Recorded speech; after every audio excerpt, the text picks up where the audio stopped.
the main event. There was a nice hand for Edge when he came out because they know who he is. He's been somewhere. Pac came through the crowd, and I don't know if anybody noticed.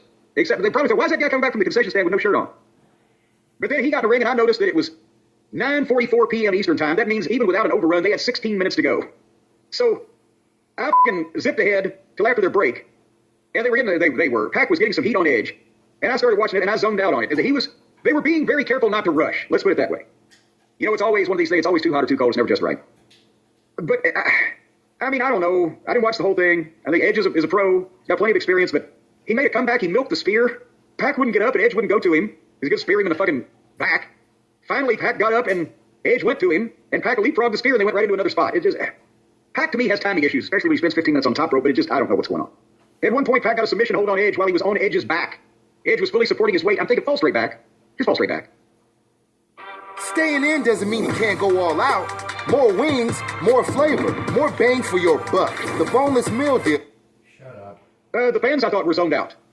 And Pac, What gave that away? Was it the dead silence? Well, that was the first clue I had. And then when I saw the ushers holding mirrors in front of the front row people's mouths to check and see if they were breathing. So the ghost of Beulah in the front row. This was bad enough for Beulah to come back to life to hoot at him. And Pac kept kicking Edge in the back of the head because Edge wouldn't move. He got kicked in the back of the head, and he just slumped, and he just stayed there. And did not move to be kicked in the back of the head again. Then the Joe Schmo show started, or the Joe Schmo start showed. I wonder if the ratings will be better for Joe Schmo than they were for AEW. So what do you think of the fact that Moxley choked out? I mean, we always say that you feel like he's always beat down. Did you ever bring up the FTR Rock and Roll Express thing here? Well, hold on, I ain't there yet. I say the Joe Schmo show. The Joe Schmo show started, but it was still the wrestling. That was the overrun. I thought you were saying just all of a sudden Virgin went right to the actual show. No, because it's the DVR stops. You got to go to the Joe Schmo show on DVR to continue watching this thing, and they go 1 minute past the hour, and then Edge hits the cutter on Pac 1, 2, 3, and they start playing Edge's music, and suddenly Moxley is on the screen again. And as Edge looks, there's Claudio and Marina Shafir, and I think Wheelie Useless, he was in there too, but these three people and one woman have Cash Wheeler and Dax Hardwood tied to chairs, duct taped to chairs with their mouths duct taped. Dax is over on his side of the chair. Cash is trying to wiggle. And the Rock and Roll Express are on the floor. Remember, they got kidnapped and duct taped to a cage a couple weeks ago. Now, they were on the floor, but you couldn't tell who it was because Ricky's face down with his face turned away from the camera on a chair so they can concerto him in a second. And Robert, I think he was turning his face out of shame. And the announcers, which if you're listening to them, you might have heard past all of the Dick the Boozer and his screaming minions. That's the Rock and Roll Express. They're doing publicity. But no, now they're down on the goddamn ground, and they hit Ricky Morton with the fake chair shot that resounds by hitting the floor because his brains would explode if they really did that. And there's no way for him to sell it. And then they walk off and leave the two guys tied to the chair and the Rock and Roll Express face down on the floor and walk into the arena where Edge is alone. And they surround the ring. So you mean to tell me that Edge is one of the biggest stars in this company and the only four people out of this giant roster and everybody that we've seen tonight that would even think about coming out to help him was FTR and two guys in their mid to late 60s.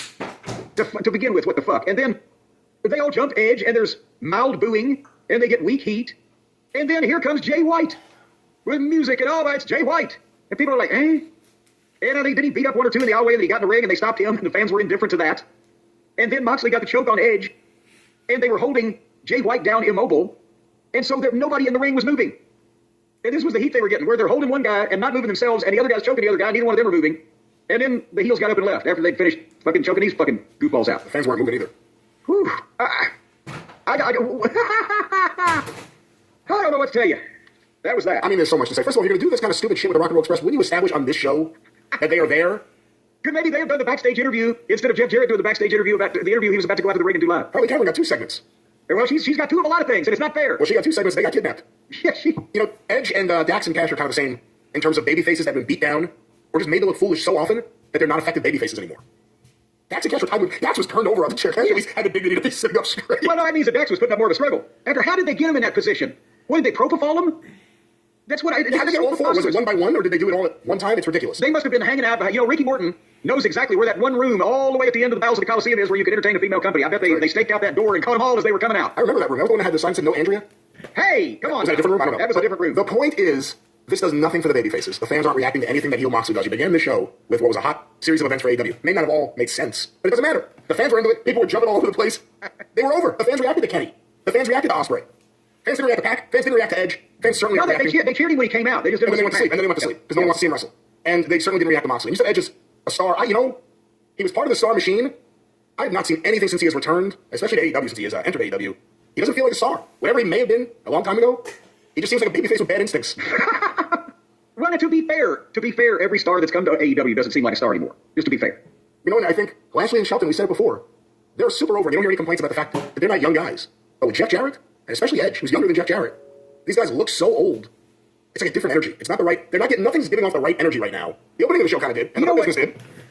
I'm trying to think, because I can't remember exactly, and I don't want to give wrong figures, but somebody ought to add up the combined age of Edge and Flummox. What's his name? You just said. Jarrett? Edge and Jeff, yes. Christian. No, Christian, he's the number one contender. No, with the comparison I was going to make. And Jeff looks pretty daggone good, especially his arms for 57. But he looks old. Add up Edge and Jeff Jarrett's age, and then add up Shelton and Lashley's age. And I bet it wouldn't be that fucking strikingly different. And goddamn, those two guys look like they could kick the shit out of everybody in the company. I mean, Shelton, yeah. I mean, I'm not saying, not to your point, in terms of how he looks, in terms of age, but Bobby Lashley, it's kind of remarkable how much he has not aged, facially or in any way. Like 25 years. Hell, there you go. But that's the state of AEW. They got things right now that the fans are really into, or at least the fans are into, and there's stuff that silences the fans and kills the crowd, and the Moxley stuff.